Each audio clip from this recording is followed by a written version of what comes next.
I'm Duff, living in the middle of nowhere, and today I'm working on my wife's, well, that thing, the 2017 Chevy Equinox. It's an all-wheel drive little thing. I still get like almost gas mileage, the same as this thing, which is kind of odd. I think it's because that this has more torque, bottom end, and all that other stuff, but I don't care. So today I'm working on the emergency brakes. That's literally it, because the brakes were done. So I'm taking the spring set. So this is the kit that you need. Okay, so I have all these. So it's that. Got my big springs, got my small springs, got the 4 of these. Okay, and some kind of grease. And obviously brake shoes. Because this is the old brake pad and the actual shoe, like it's garbage. So the only thing I don't have is these in this packet. So since I'm not the one that took these off in Ontario, thanks a fucking lot, I've got to figure out how these go. I'll have to look at a video just or take an example. So it's not really rocket science. Every spring kit goes where it goes, but I'll see what I got. Gonna be a lot of tools. Most importantly, this little bugger. I've really gotten these pins on and having them, because you push it in and turn with the tool, but it's not that hard. Alright, I'm gonna get this thing jacked up and take off the wheels. I'm gonna do one at a time, and that's all I'm gonna show you is really one side. It's mirrored for the other side, so I don't really need to show you two sides. Tires off. This is jacked up right there. I still have the 3-ton jack sitting up high.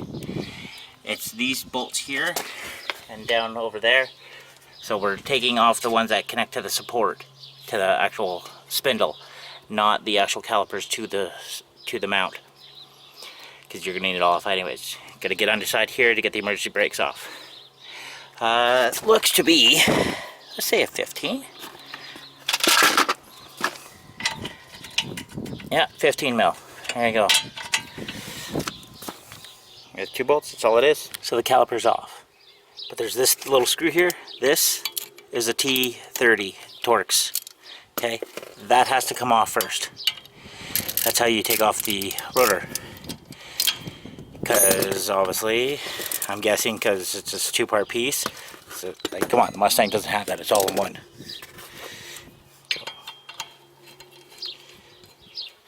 It keeps the emergency brakes, this thing steady up against it where it needs to be. There we go. Yes, there's nothing here connecting because, well, it's all over there. I'll have to figure out where exactly.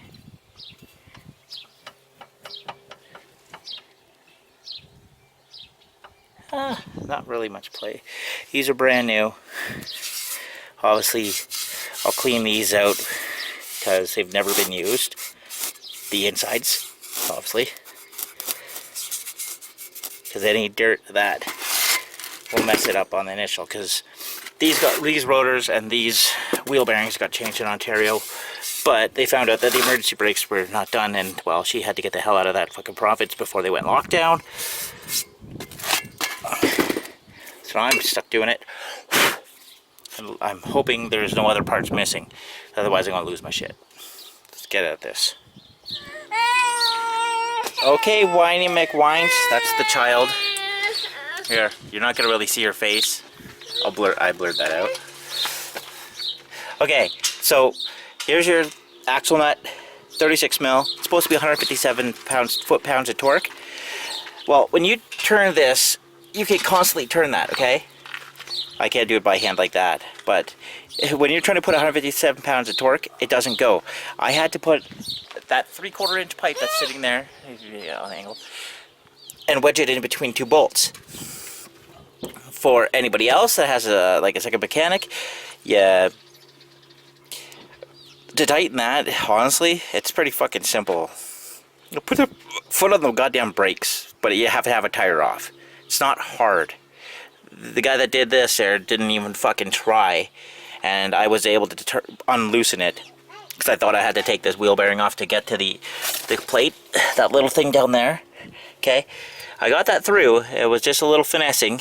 You push it in there, and you have to push the e-brake cable down to like the first click. And there's the 4 bolts on the back here to take off your wheel bearing if you want. There's 2 different ways of doing it. I am not needing to because, well, of taking off the wheel bearing. I'm leaving the screw in here because I don't want to lose it. And there's this here. This is a 3/16, okay, and that is a T30. I'm gonna get working on that because this is pretty simple. Really look at it. Plates up top, plates bottom. And just put the screws there. Man, it's like dead simple. The adjuster is obviously up top. That's what this side is. This side's for the adjuster. That's for the plate, and it just presses it apart. Okay, I actually got it all done. I had help with a girlfriend holding it back because I'm old and miserable and shit. So you got to put these in here, hold that in. I used a flathead, or sorry, not flathead. Where are they? My square head pliers to grab the ends. So here, I'll give you an example. So I grabbed on that like this. So pretty much, not like that. That was kind of dumb. Okay, so it holds it like that, so that way I could spin it. Sorry, I don't know. You know what I mean? So when it goes in, you got to turn it, because that's how these flat pins work. You put them in, you spin them, and then they lock in place. I was holding on the back, or she was holding the back and the brake in there. I'm just getting miserable and old. Okay, so I was actually wrong about these plates. So the big flat part here is up on top for the adjuster. If your old adjuster, like hers, was some rusted old piece of shit, see the threading? That's how much it was on there. And I matched it. And that's about it. So your orange spring, the little spring goes on top, and you can hook it in behind, you can hook it in front.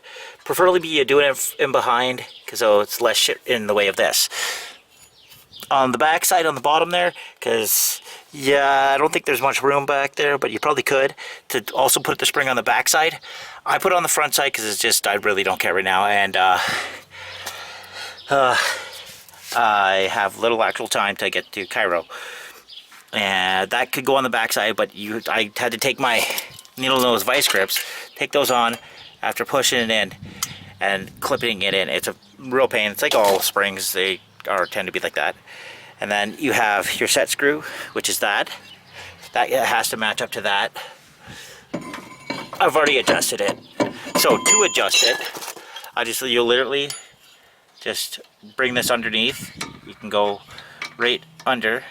I'm trying to get it right with holding the camera. See, I'm down one, so I want that back. So I want that back. You can just literally lift this spring and then spin it. So I'll try it. There we go. See, I wanted that one notch, so I got that back. And now this should adjust up on perfectly. And you could do this one person, technically. Then test out your e-brake. If it locks in place, it locks in place. See how that just went in easy because it wasn't all the way in. And then, like so, tighten it up. Put your calipers, 2 bolts on, the 15s. Follow your proper torque spec, but yeah, I got this torqued. I got that bar in, everything. So I'm just literally doing this because I'm one-handed in it. And I'm gonna get this all done. But if you really think about it, it's just put it back together. So there's like 7 bolts, including the 5 that are on the lugs up there. So got 1 bolt left there, 2 for the bracket on the back. You don't have to take off your wheel bearing. It does make it easy, but it's a little finesse.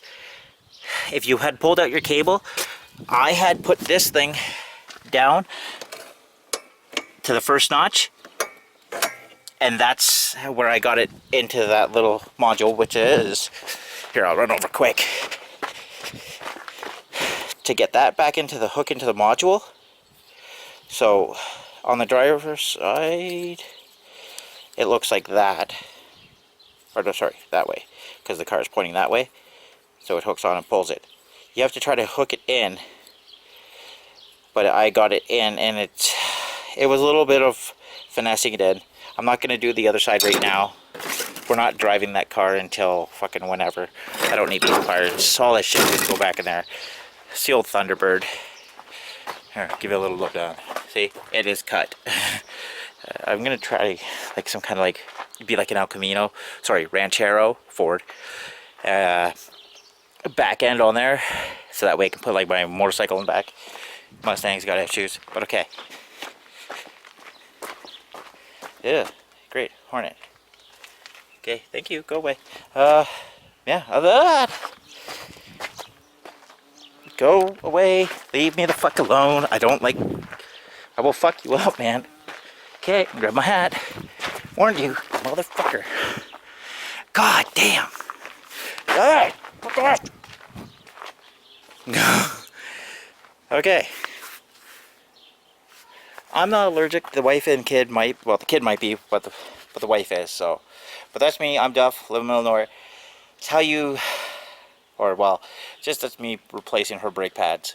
Fuck, I was cursing and swearing like crazy. I hate doing how people work, or work on other people's cars. But it is what it is. Like, subscribe, comment, let me know what you think. There's not really else. It's pretty dead simple. Take off that. If you wanted to just do the brake pads, you would just take off the caliper part, not the mount. Change your brake pads. Make sure your squeak side is on the back side. And then that's it. But like always, have a good one.